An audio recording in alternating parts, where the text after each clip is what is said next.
అందరికీ నమస్కారం అండి. ఈ వీడియో నచ్చినట్లయితే లైక్ చేసి ఓం శ్రీ మాత్రే నమః అని కామెంట్ చేయండి. ఈ వీడియోలో మనం మకర రాశి వారికి ఏ విధంగా ఉండబోతుంది, అలాగే ఏ పేర్లతో ఉన్న వాళ్ళు ఈ రాశి వారికి శత్రువులు, ఏ రాశుల వారి వల్ల ఈ రాశి వారు అధిక ఇబ్బందులు ఎదుర్కొంటారో ఆసక్తికర విషయాలన్నీ కూడా ఈరోజు ఈ వీడియోలో వివరంగా తెలుసుకుందాం. అంతకన్నా ముందు ఈ వీడియోని నచ్చినట్లయితే లైక్ చేసి ఓం శ్రీ మాత్రే నమః అని కామెంట్ చేయండి. మన జీవితంలో అనుకోకుండా మన ప్రమేయం లేకుండానే అలాగే కష్టాలు ఇబ్బందులు ఎదుర్కొనే పరిస్థితులు ఏర్పడతాయి. మన సమస్యలు పరిష్కరించే గురువుగారు ఎవరైనా దొరికితే వారి దగ్గర నుంచి మంచి పరిష్కారం అయితే పొందాలనుకుంటాం కదా. అమ్మవారి ఆశీస్సులతో చాలా చక్కగా గురువుగారు జ్యోతిష్యం చెప్తారు. ఉన్నది ఉన్నట్లుగా మన గురించి, మనం ఏ సమస్య గురించి అయితే బాధపడుతున్నామో ఆ సమస్యకు తగినటువంటి పరిష్కారం తెలియజేస్తారు. ప్రేమ, పెళ్లి, ఉద్యోగం ఇలా ఏ సమస్య ఉన్నా సరే ఆ సమస్యకు శాశ్వతమైన చక్కని పరిష్కారం తెలియజేస్తారు. కాబట్టి స్క్రీన్ మీద కనిపిస్తున్న ఈ నెంబర్కి కాల్ చేసి మీ సమస్య ఏమిటో గురువుగారికి తెలియచేసి మంచి పరిష్కారం పొందండి. చాలా నమ్మకమైన గురువుగారు, ఒక్కసారి ప్రయత్నించండి. ఇక వీడియోలోకి వస్తే, ఈ రాశి వారు ముఖ్యంగా 3 పేర్లు ఉన్నవారితో చాలా జాగ్రత్తగా ఉండాలి. అలాగే 3 రాశుల వారు ఈ రాశి వారికి అతిపెద్ద శత్రువులనే విషయాన్ని గమనించి వాళ్ళు ఎవరు అని గుర్తించి వారితో మీరు జాగ్రత్తగా ఉండకపోతే జీవితంలో కష్టాలు ఎదుర్కోవాల్సి వస్తుంది. గ్రహాలు ఎంత అనుకూలంగా ఉన్నప్పటికీ కూడా ఈ రాశుల వారితో అలాగే ఈ పేర్లు ఉన్నవారితో మీరు జాగ్రత్త పడబోతే ఇటువంటి వారి నుంచి చాలా ప్రమాదాలు ఎదుర్కోవాల్సి వస్తుంది. ఎందుకంటే త్వరగా మీరు వారిని గుర్తించి దూరం పెట్టకపోతే మీరు చేసే ప్రతి పనిలో వారు ఆటంకాలు కలిగించడానికి సిద్ధంగా ఉంటారు.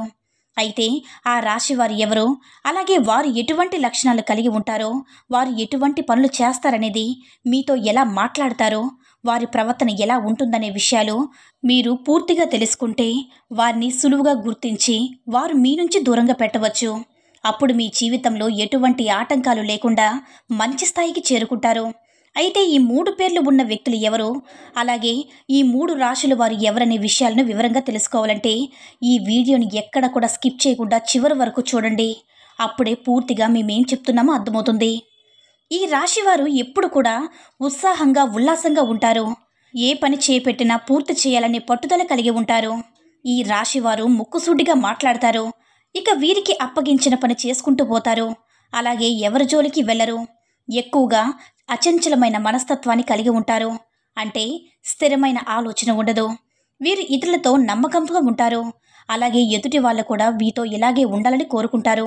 కానీ వీరు ఊహించిన దానికంటే భిన్నంగా జరిగినప్పుడు ఎవరైనా మోసం చేశారని తెలిస్తే మాత్రం వీరు చాలా ఆవేదనకు గురవుతారు. మానసికంగా చాలా బాధపడతారు. దీని కారణంగా అనేక సందర్భాల్లో ఈ రాశి వారు ఎదురు దెబ్బలు తగులుతూ ఉంటాయి. అలాగే మీరు సున్నితంగా ఆలోచన చేస్తూ ఉంటారు. ప్రతి చిన్న విషయాన్ని కూడా ఎక్కువగా ఆలోచిస్తూ ఉంటారు. ఒక్క మాటలో చెప్పాలంటే వీరు సెన్సిటివ్గా ఉంటారు. చిన్న చిన్న విషయాలకి మనసును కష్టపెట్టుకునే సందర్భాలు కూడా చాలా ఉంటాయి. ముఖ్యంగా తెలుసుకోవాల్సిన విషయాలు ఏంటంటే, ఇటువంటి సందర్భాల్లో మనసు బాధపడిన సందర్భంలో కానీ, ఎక్కువగా మీకు కోపం వచ్చిన సందర్భంలో కానీ ఎటువంటి ముఖ్యమైన నిర్ణయాలు కూడా తీసుకోకూడదు. దీనివల్ల మీరు కష్టాలు మరింతగా ఎదుర్కోవాల్సి వస్తుంది. ముఖ్యంగా ఈ రాశి వారి యొక్క మంచితనమే మీకు శ్రీరామ రక్షణ చెప్పచ్చు.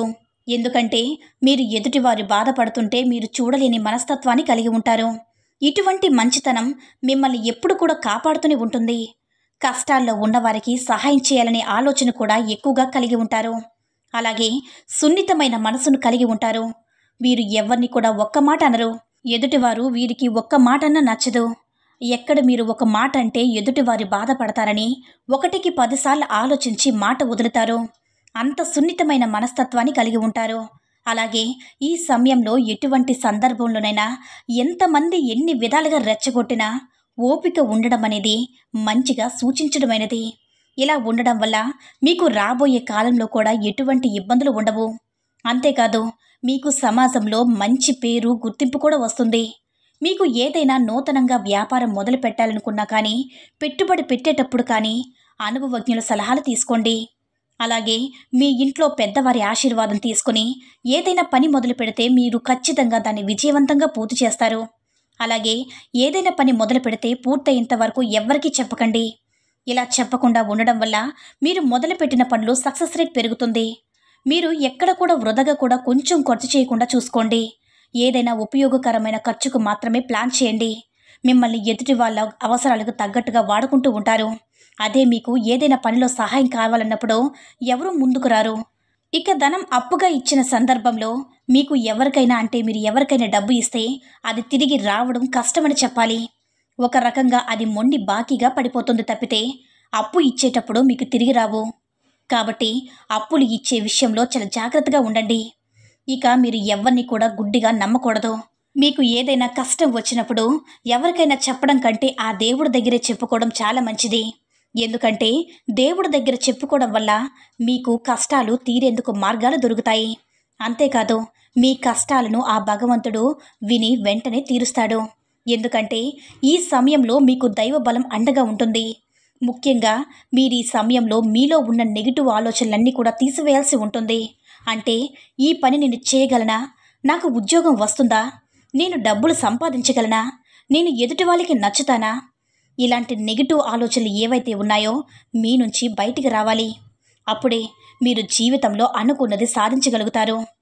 ఈ సమయంలో కొద్ది కాలం పాటు కన్య, వృశ్చిక, మిథున రాశి వారితో కాస్త జాగ్రత్తగా ఉండాలి.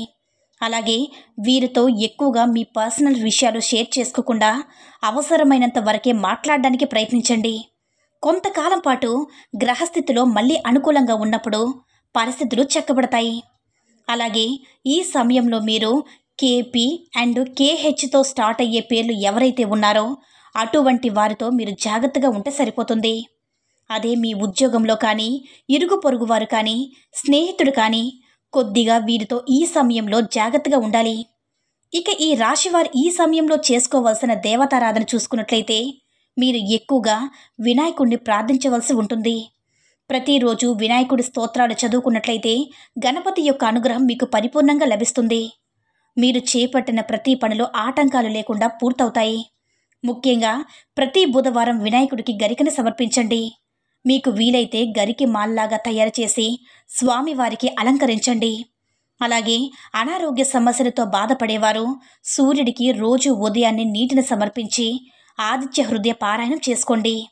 ఇలా సూర్యుడికి నీళ్లను సమర్పించే సమయంలో మీకు దొరికితే ఆ నీళ్లలో ఒక ఎర్రటి పువ్వు, కొద్దిగా అక్షింతలు వేసి నీటిని సమర్పించండి. ఇక ఈ సమయంలో మీరు పాటించాల్సిన పరిహారాలు చూసుకున్నట్లయితే ప్రతిరోజు కూడా రావి చెట్టుకి 16 ప్రదక్షిణలు చేయడానికి ప్రయత్నించండి. ఇలా చేయడం వల్ల మీలో ఉన్న నెగిటివిటీ అంతా తగ్గిపోతుంది. మీలో దైవ బలం మరింత పెరుగుతుంది. సో చూశారు కదండి మకర రాశి వారి గురించి. అలాగే మీరు ఏ అక్షరాల పేర్లతో జాగ్రత్తగా ఉండాలో, అలాగే ఏ 3 రాశి వారి పేర్లతో ఈ సమయంలో జాగ్రత్తగా ఉండాలో అనే అంశాలతో పాటుగా ఈ సమయంలో మీరు చేసుకోవాల్సిన దేవతారాధన, అలాగే పాటించవలసిన పరిహారాల గురించి ఈ వీడియోలో వివరంగా తెలుసుకున్నారు కదా. ఈ వీడియో నచ్చినట్లయితే లైక్ చేసి షేర్ చేయండి.